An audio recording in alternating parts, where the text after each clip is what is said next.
just on here to introduce myself.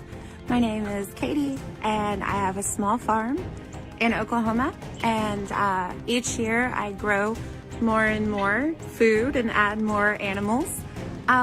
Join me for my adventure in 2025. It's my most ambitious yet. Katie is just one among over 700 million Americans who have migrated from TikTok to Chinese social media app RedNote in just the last 2 days. This ahead of the looming US government ban on TikTok.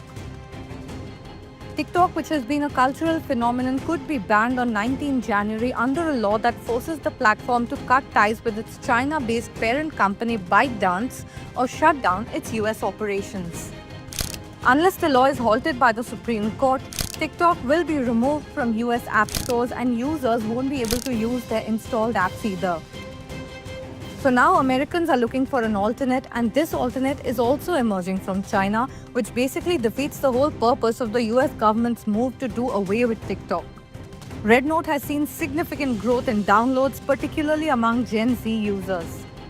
The app has soared to the top spot in the Apple App Store in the US, signaling its growing popularity among American users.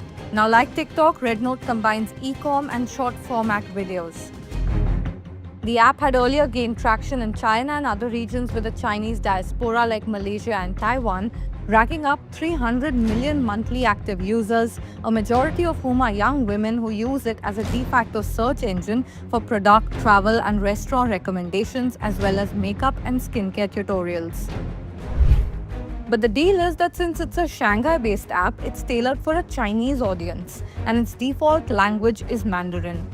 And hence, hundreds of Americans are now trying to take a crash course in Mandarin. According to language learning app Duolingo, there's been a whopping 216% rise in Americans learning Mandarin right now. And there was a sharp spike in mid-January as RedNote gained traction. Duolingo's social media handle even joked about this surprising development. This has prompted a surprising cultural exchange between users in China and the United States. While Americans are learning Mandarin, US users are also helping Chinese users with their English homework and asking each other questions about their countries during their interactions.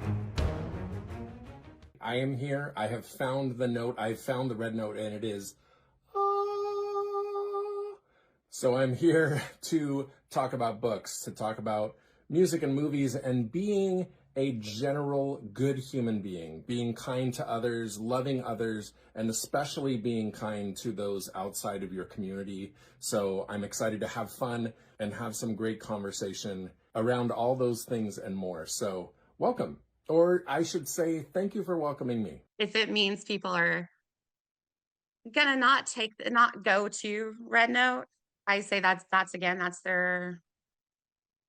their freedom and their right, just like it should be their freedom and their right to use TikTok in the first place.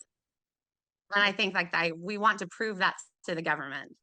Like, we should have the right to go to all of these apps, and we should have the free speech in America to do this. Like, that's what we are based on. And so it's kind of been a culture shock, but also in the best way possible. But it is the welcoming that we've received as TikTok refugees has been something I wish America would be more like, welcoming people in that are different than us.